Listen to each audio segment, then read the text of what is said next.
Assalamualaikum warahmatullahi wabarakatuh.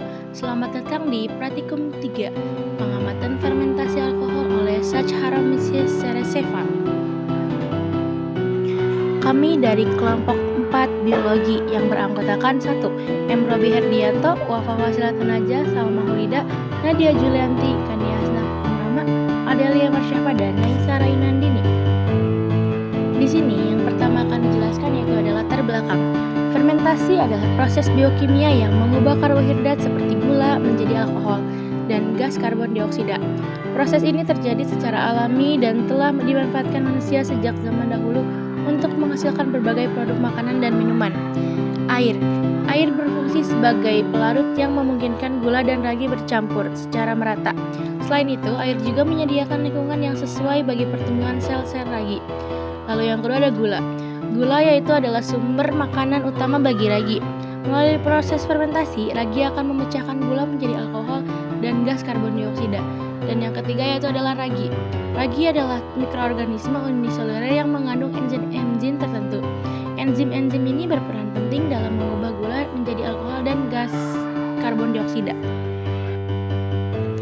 Yang kedua ada tujuan fermentasi. Tujuan fermentasi alkohol oleh ragi adalah untuk mengubah gula menjadi alkohol dan karbon dioksida melalui proses metabolisme anaerob. Berikut ini adalah beberapa tujuan fermentasi alkohol. Yang pertama yaitu ada produksi alkohol. Dalam industri minuman seperti bir, anggur, dan minuman keras, fermentasi digunakan untuk menghasilkan alkohol yang menjadi komponen utama produk. Yang kedua yaitu ada pengembangan rasa dan aroma. Fermentasi menghasilkan senyawa-senyawa seperti ester, aldehida, dan asam organik yang memberikan rasa dan aroma khas pada produk makanan atau minuman. Yang ketiga yaitu ada produk karbon dioksida. Dalam pembuatan roti, karbon dioksida yang dihasilkan membuat adonan mengembang, menciptakan tekstur yang lembut dan berpori. Lalu ada yang ketiga yaitu produksi karbon dioksida. Dalam pembuatan roti, karbon dioksida yang dihasilkan membantu adonan mengembang, menciptakan tekstur yang lembut dan berpori. Yang keempat ada konservasi pangan. Proses fermentasi dapat meningkatkan daya tahan produk karena alkohol bersifat antimikrobial sehingga mencegah pertumbuhan mikroorganisme patogen. Dan yang kelima yaitu ada produksi energi bagi mikroorganisme. Bagi fermentasi adalah cara untuk menghasilkan energi dalam bentuk ATP untuk mendukung kelangsungan hidupnya dalam kondisi anaerob. Proses ini melibatkan dua tahap utama yaitu glikolisis, pemecahan glukosa menjadi asam pirufat, dan yang kedua adalah devarkomasi dan reduksi. Asam pirufat diubah menjadi etanol dan karbon dioksida. Lalu ada manfaat, yang itu ada manfaat ilmiah. 1. Memahami proses fermentasi dan mekanisme kerja enzim. Yang kedua, mengidentifikasi faktor yang mempengaruhi fermentasi.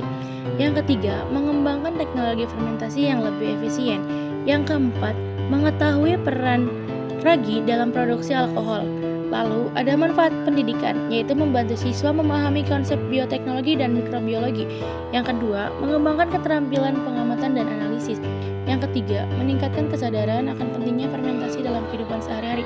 Dan yang terakhir yaitu menyediakan pengetahuan dasar untuk penelitian lanjutan.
cai naon?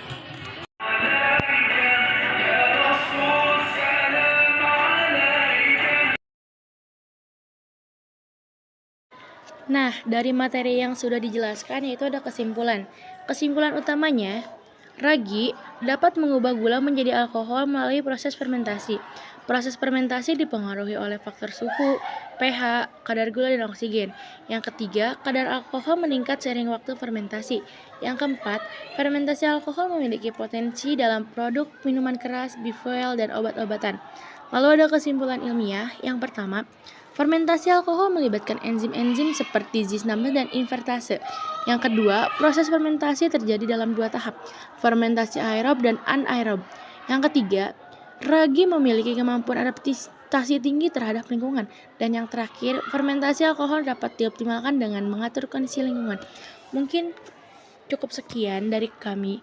Mohon maaf bila ada kesalahan karena kami masih dalam tahap pembelajaran. Wassalamualaikum warahmatullahi wabarakatuh.